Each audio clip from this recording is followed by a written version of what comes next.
Hello, welcome to Free Bible Commentary with Pastor Teacher Dr. Bob Utley. Be sure to visit Free Bible Commentary at www.freebiblecommentary.org. Now, here's Bob.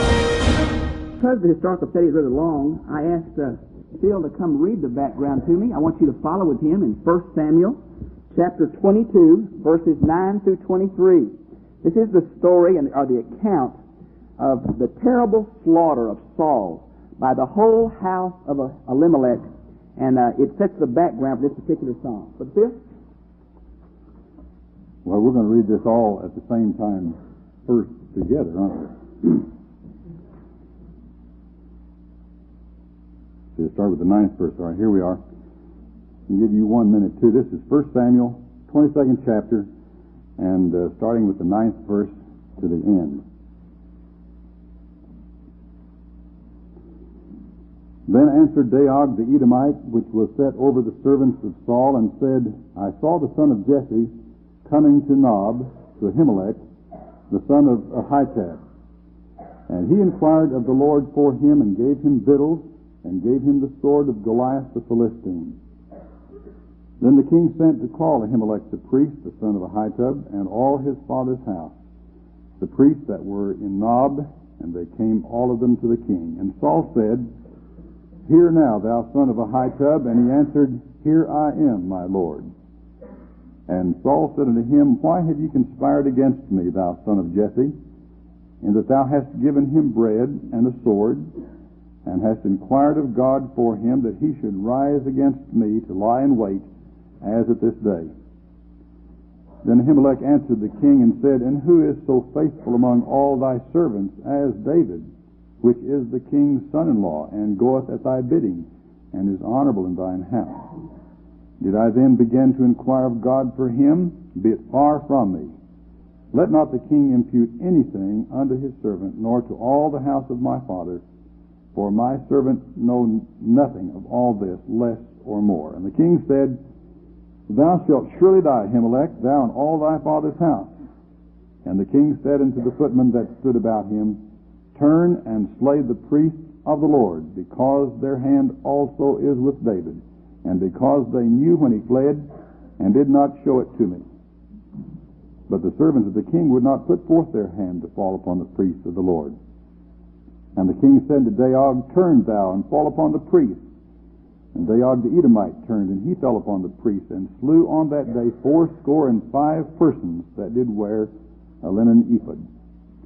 And Nob, the city of the priests, smote he with the edge of the sword both men and women, children and sucklings, and oxen and asses and sheep, with the edge of the sword. And one of the sons of Ahimelech, the son of Ahitub, named Abiathar, escaped and fled after David. And Abiathar showed David that Saul had slain the Lord's priest.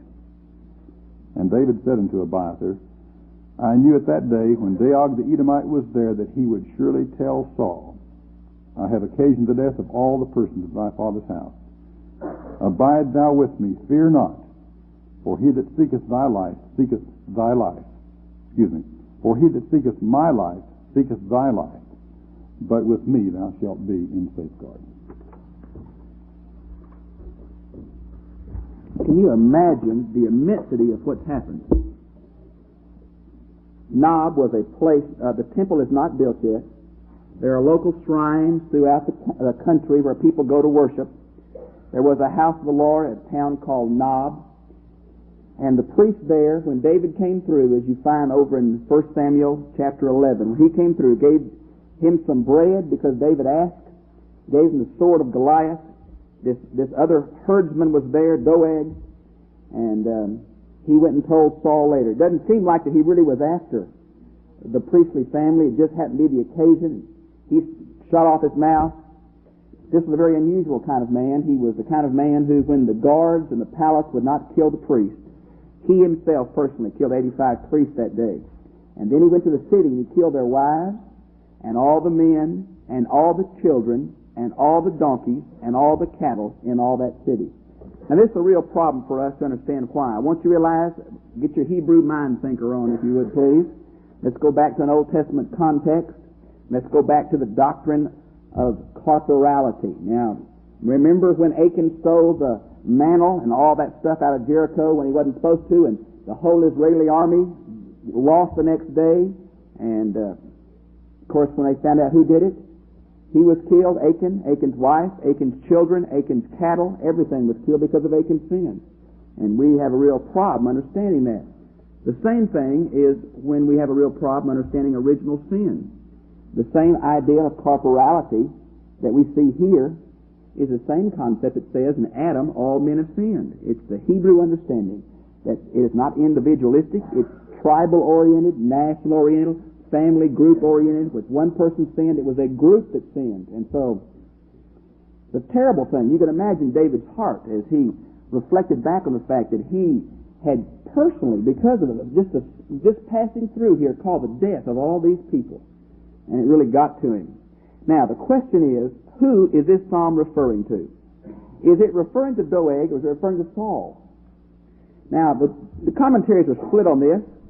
If you really look at it, I think it's referring mostly to Saul, because when it calls him a mighty man, when it talks about great riches, seems to refer to Saul himself and not simply to Doeg. And yet this is the historical setting. So, this psalm is only 8-9 verses. Let's read those together. And I want you to read them silently, if you would, in your translation. And then let's go back and look at them together. Read verses 1 through 9 silently in your translation, please.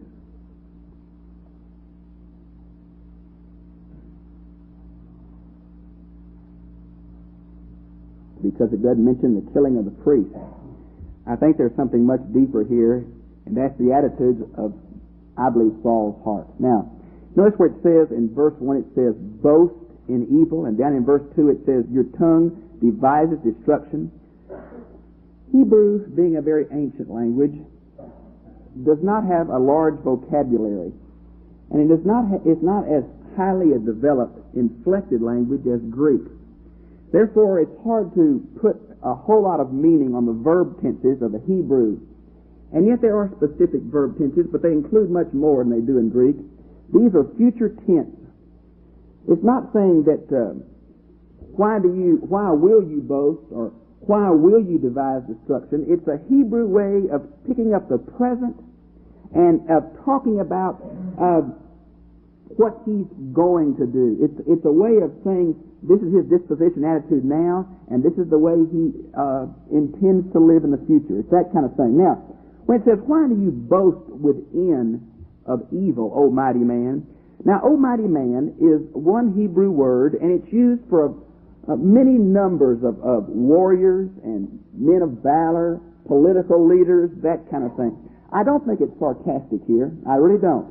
I think it's like saying, how could you have such importance and be in such a place of responsibility and do this kind of thing? That's kind of what David is saying to Saul. How could God place you in such a place of wonderful responsibility as the king of his people, and you do this kind of thing? Now, you see where it says loving kindness? What is that word? Hesed. Now, it's very important that you understand the word hesed. It's translated mercy, I think, in King James. Is there any other translation here tonight? The loving kindness of God endures all day. Is your translation different? Yes, Linda. First verse, second line.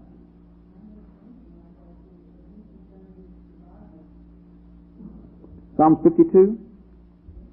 What translation do you have? Read the whole thing for me.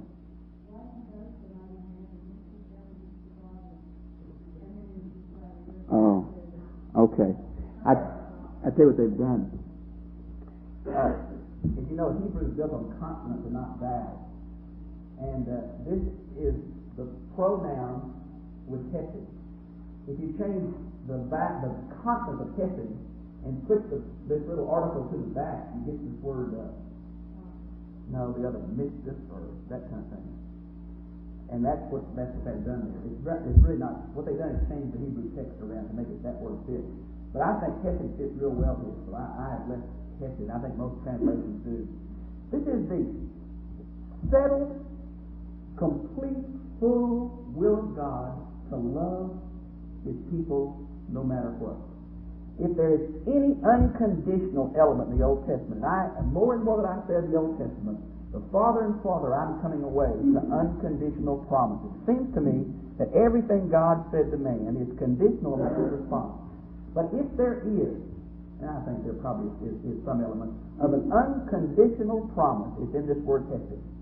It means that God is going to love you when you spit in His face, and when you rebel against Him, and when you get off, and when you run away. God has chosen you, and He's going to love you. And that is a beautiful concept in a day when this kind of thing could happen. Now, you see where it says, the word in verse 2, your tongue devises destruction. Now, this is a Hebrew word that means calculated, premeditated, sitting down, planning the destruction of somebody or something. And that's what makes it so evil. It's not just hitting somebody with a car maybe as an accident, but it's standing by and waiting until they get in the middle of the street to hit them with a car. And it's that kind of word. Now, notice how he's depicted. Like a sharp razor, O worker of deceit. You love evil more than good. The word love here is in past tense in Hebrew. Again, it's hard to nail these tenses down, but it picks up the present, and in picking up the present, it speaks of the past. And so what it says is that Saul had come to the place in his life that his attitude toward life was one of calling the bad things good. He had come to that kind of place. I think Saul was mentally deranged. I think it shows itself several times. Now, whatever happened to him when he was a young man, he was not this way, but he became that way in later life, and he just really acted in ways that seemed to imply that he really had lost his mind. Now, what it comes to mean here is that he came to the place that he couldn't even tell good from evil. He was that far off. This is the exact kind of thing that's talked about as the unpardonable sin in the New Testament. When you cannot tell the difference between good or when God is acting and when the evil is acting or Satan is acting, there's no possibility for God to speak to you because you've lost all frame of references. And that's exactly what's happened here. Now, let's go down to verse 5. Now the word, does your translation have but or also, or what does that mean? You have that, but or also? That means that this next paragraph is linked. It's kind of saying, Saul is like this. He's out to get you. His tongue is a razor. He can't tell anything good and evil. But as Saul is like this, God is like this. And notice what God is like in this verse. Just look at the verbs. God will break down. God will snatch you up. God will tear you away. And God will uproot you from the land. You act this way, God will act this way. Now this is that theology we've talked about several times, that Psalm 73 is against, that the book of Job is against. It says, if you sin in this life, God will get you. Now there is a sense in which we reap what we sow in this life. You hear me? You reap what you sow in this life. But the basic understanding of God's judgment is, at the end of the road, when life is over, that's basically when God's judgment comes about. Because the psalmist and Job were lamenting the fact that some men who did the most terrible kind of crimes were the richest and the healthiest and the seemingly outward the happiest, and it didn't fit. So this theology is an older kind of theology. I think it's valid to an extent, and I'll tell you why. And this has always bothered me because it doesn't fit with my regular understanding of how God works. I've told you many times that God, like, let's say, let me think of an example. In the Old Testament, when David sinned against Uriah and his wife Bathsheba, and a child was conceived, God told David that child is going to die. Now, my natural theology, my mainline theology would say, God loved that baby as much as He loved David or anybody else, and God wouldn't inflict any kind of judgment on that innocent child for the sin of David. Now that's mainline theology. That's good New Testament theology. But simply to say, there are times when God alters that. Now I think that child went right to heaven, but still to say that child was affected by what their parents did. It's not often. It's mostly in the Old Testament. But there seems to be that kind of, at least a small trend of that kind of thing. Now, notice what God said. The word for break down is a word that comes from tearing down a house. Now, that's very important because I am going to change 5ABC. Your translation probably has something like, and uproot you from the land of the living. The Septuagint, which is a Greek translation of the Old Testament, says, and thy root taken away from the land of the living. Now, what I'm talking about here, I've told you many times, the Old Testament does not have a deep understanding of eternal life. They understood some kind of shadowy existence in Sheol. They understood a place where you couldn't praise God, where you were miserable, where you were just a shadow of yourself. Now, what this, and a way that people believed that they lived eternally was in their children. Now, I think what God is saying here is, I'll take you, and I'll take your seed. Now, I get it from this idea about He'll break down, and the word, you could almost apply the word your house, because that's what this word's always used for, and an example is Leviticus 14:45. And then this word about I will snatch you up. This word snatch you up is always used for taking coals out of a fire to go next door and start a new fire. But the Hebrew mind would understand that if you take, well, just think about your fireplace. If you take one log out of your fireplace and put it by itself, I don't care how bright it's burning, that log will die. One log can't burn, can it, Jack? Longest time Jack said, my fireplace just isn't burning. And I said, what do you think's the matter? He said, well, that one log won't burn. I said, you can't burn one log. You got to burn 2 or 3. And it's the same with coals. You pile coals up and they'll stay hot all night, but you spread them out and they go very cold. That's exactly what the Hebrew mind would get here, about pulling his coal away from the bunch, cutting him off from the people. We would cease to be. The word tear down is a word that's also used, this idea of tearing down something like a home.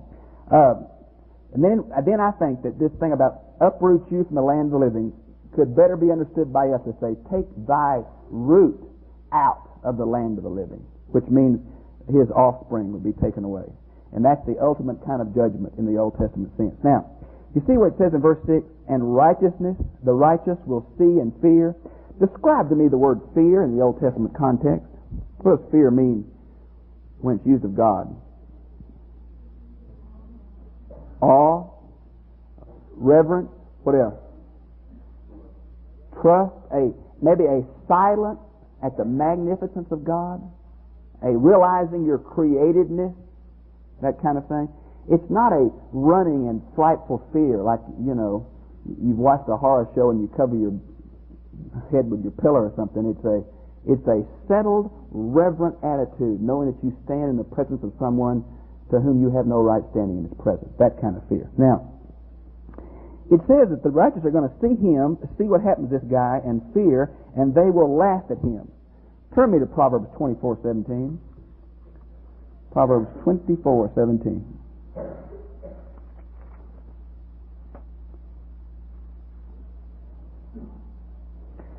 Do not rejoice when your enemy falls, and do not let your heart be glad when he stumbles.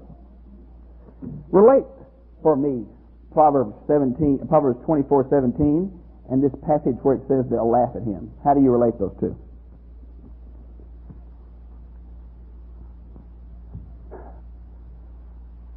How do you fit those together in your understanding?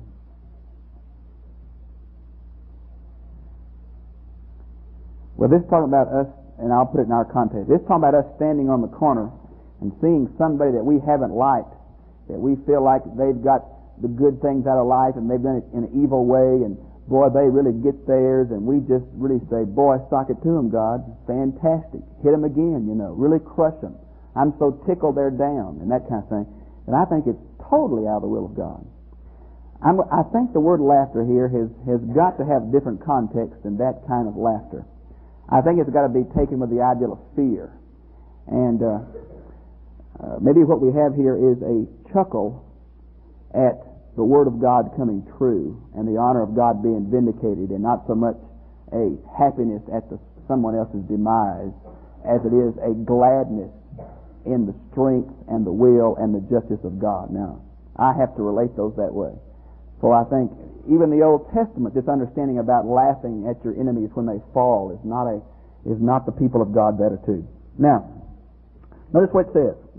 These righteous are going to fear and laugh because of what? Because this man would not make God his refuge, and he trusted in, and I want to put blank there. For if I tried to list all the ways and all the things that men trusted in anything but God, I would leave you out. But I will ask you a question. In the practical analysis of your life, what or who are you trusting in? That takes some somber reflection. For all of us outwardly tend to trust on things that are physical. And it's only the attitude of our heart toward physical things that make them either evil or good. And I'll take an example. When I was a very young preacher, Peggy and I were first married, I had a real problem with life insurance. Now, you may not have a problem. I don't anymore. I did then. I thought, God called me to preach. God will take care of me. Peggy's young and pretty. Worst came to worst, you know. And I had a real problem with it. Then I came, I think, to another understanding that maybe I have some responsibility in this area as a Christian husband. So, I took out some life insurance, just in case. Don't think it'll happen. May happen, just in case. Now, if my attitude was, now I've got everything set, I can just live it up, then the life insurance has become a crutch. But if the attitude is, it's there in case we need it, just in case, not trusting in it, I'm just using one example of many, the attitude of how you look at things is really the criteria by which they become the things of God or the things of devil. For you see, things are neutral. There is no evil thing. It's how we handle things. It's how we use things that make them evil or of God. Now, he handled his kingness. I want you to remember that the king of Israel was God's representative on earth, and Saul abused that high honor. And he used his power to crush people, and he used his authority as king to malign people and lie. So the most beautiful gift that God has given, and that is his representative on earth to rule his people, even though he was against it at first, is the very thing that man in his sinfulness twisted to become a tool of the devil. And I want to tell you this, anything can become that twisted if you don't watch it. Anything can become twisted. My understanding of how Satan works in our lives today is not that he comes as a demon or as a miraculous worker of miracles usually, but he has so many inroads in our life. He has so many ways of twisting the good just enough till it becomes slightly evil. Just enough ways of crippling us in the name of goodness, in the name of value, in the name of helping others, that usually he comes to us in these very insidious ways. And the hardest choice that I have to make is usually not between something that's totally black and totally white, but between 2 or 3 or 4 or 20 things that look outwardly good. And that's the hardest choice to make in all the world. Now, verse 8. David says, I'm like a green olive tree. Well, that's terrific. Why a green olive tree? Why an olive tree? Why does David compare himself to an olive tree? How many of y'all have seen pictures of the Garden of Gethsemane? You ever seen pictures? Have you ever seen a picture of that beautiful olive tree that's still there, has the fence around it? I got a little tickle. Brother Swank came back and he said, he had this little thing with him. I said, what is that? He said, olives. Where'd you get them? He said, I picked them off a tree in the Garden of Gethsemane. I said, you picked them off that olive tree? No wonder he built a fence around it. Everybody go in there and pick an olive branch off. That poor tree wouldn't last very long. So it's in a fence now. But that tree is estimated to be 2,000 years old. An olive tree. Now, that's what David's talking about. A long-living, perpetual kind of thing. Will live that long. And notice where he is, in the house of God. This is where some critical commentaries say this shows you that the psalm can't be linked to the title because the temple's not built yet. And on they go. And they forget that the whole context of this is what? The house of God, not at Jerusalem, but at Nob. So that's where I think it is. I think it's the local temple there. Now, the word I trust, in the last part of verse 8, is a past tense Hebrew verb. Speaks of the present, but goes back into the past with the understanding that his settled disposition of life is trust. It means he trusts in every circumstance. It means he trusts in every day. He doesn't wait till things are going good. But his settled disposition toward life is trust in God. That's a very good characteristic. Now, in the loving kindness of God forever and ever. Now, this in English, this seems to imply that David's saying, I'm going to trust forever and ever, meaning he's going to live forever and ever. That's not what the Hebrew implies. The Hebrew implies, I trust in God, whose characteristic is hesed kind of faithfulness, and this hesed faithfulness in God will go on forever and ever. It's not talking about his immortality, it's talking about the eternality of the characteristics of God. Now, you see where it says, I will give thanks forever? Now, here we go with a beautiful expression. He's not saying again, I'm going to live forever and give thanks forever. He's saying, in every circumstance, as long as I'm here, no matter what befalls me, be it running from Saul, be it trapped by the Philistines, whatever befalls me, I'm going to give thanks. Now that reminds me of a few New Testament verses I know. In everything, with prayer and supplication, let your requests be known to God. And the word thanksgiving is in there, isn't it? Give thanks in all things. That is a very hard thing to do. And I am not the kind of guy who has a wreck and says, oh, thank God I've had a wreck. I am so excited I've hit somebody. Or, smash my finger with a hammer and say, I am so thrilled. I have now smashed my finger. I know it's going to work out for the best. No, but I tell you this. I can look back at the tragedies in my life, and through the years, the things that I thought were so terribly bad and brutal and no purpose and ugly has been the very thing that's made me the kind of man I am and given me the strength that I have. The good times have been great. I know God's there. But the things that have formed my character and built my backbone and based my theology have been the hard things. I think if we ever learn to give thanks in all things, not a joyous hallelujah, but a God, I know you're in control kind of response. There's got to be a purpose in this. Though it hurts, though I don't see it, though I'm confused, I will trust you, God, and when I possibly can, I will thank you for it. Now, because thou hast done it. Now, there you go. I'm afraid a little bit of my Calvinism shows out. David had a settled disposition that God was in control, not of some things, not of big things, not of major things, not of things in the past, but God was in control of everything. Now, I want to, in saying that, you have to let me mingle something with that. And with that God in control has got to be a corresponding half that God has allowed man to have free will. And somehow with God in control, He has allowed man to have a free will, and sometimes man can gum up the works. But even when man gums up the works, God changes it to grease, and pretty soon it all's the machine. You hear what I'm saying? Yes, God's in control. Some things happen that aren't in what God would like to happen. But even the things that come from evil people, God can use for His glory if we trust Him. And a good example is called Calvary. And a good example is called the denial of Peter. And a good example is called the dispersion of the church at Jerusalem. And a good example is called the selling of Joseph into slavery by his brothers. And on it goes. So God is in control, and God uses even man's mistakes to His glory.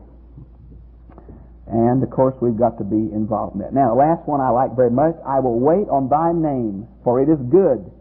Now, what does he mean? What is the understanding, Hebrew understanding of the phrase, thy name? I heard somebody say something. Character. What David's saying is, and I think we need to hear this, because I just really do. What is the characteristic of God that you love the most? Some would say, God is all-powerful. Friends, I don't love God because He's all-powerful. Some would say, God is all-knowing. I don't love God because He's all-knowing. I love God because He's love. Because He's characterized by the Hebrew word hesed, which means, though I fail, yet will He love me. When I fall, He'll pick me up. When I sin, He'll forgive me. And He won't do it because of me, because there's no merit in me. He'll do it because of Himself, because He loves mankind. Why do I love God? Well, the Scripture says because He first loved us. And that is the character of God that I love. You know, we see it too often that ultimate power is not necessarily a good thing, is it? But ultimate love. Notice when it says the last little part. It is good in the presence of the godly ones. And notice the little phrase here. It says, I will wait on thy name. I've got a cartoon in my office under my desk that you all know. It says, Lord, give me patience and give it to me now. I think the hardest word in the Bible is wait. Wait for what? Well, wait till I figure out what to do? No. Wait till God acts on my plans? No. Wait for what? Wait for the character of God that's love, knowing that whatever comes is going to be the best for you and the best for Him, and therefore we trust it to Him and we go right on. Wait on the character of God. You say, I'll be happy to wait if it comes in 48 hours.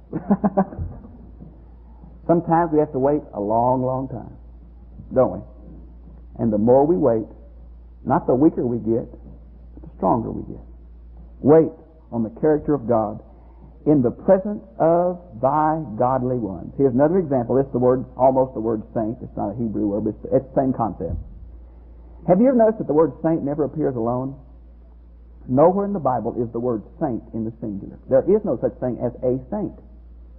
It's only in the community of faith that God's character is seen, that we wait for His presence.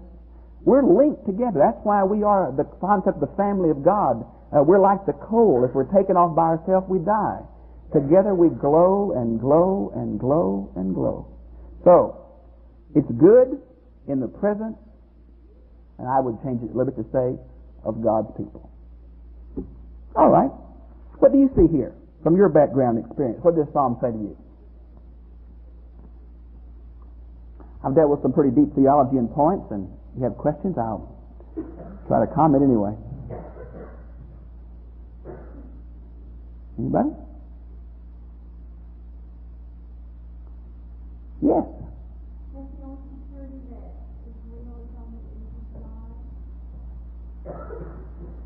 I think it's the only lasting security. I really think that, Jenny, we're so linked into a chronological, physical, time-space universe that we even put heaven like that. We talk about mansion in heaven as if there wasn't a mansion there, it wouldn't be heaven, you know. But to me, the reality of God being there makes it heaven. So I think spirit is the only lasting reality. I think matter is the thing that's going to come and go. And so therefore I think it is. Yeah. It doesn't look like it, but I think it is. That's where Greek philosophy and Christianity basically differ. Greek philosophy says that God and matter have existed from the beginning. Christianity says in the beginning God, period. Everything came from Him. Do you like this? Did you like this psalm? Did you see the marvelous things that are here, even though the setting that gave rise to it is so disastrous? Now just think for a minute of these wives and children and young men and all this being slaughtered. You think, yeah, how can, that's just terrible. And it was just gross. But out of this, God used it. Very hard to understand.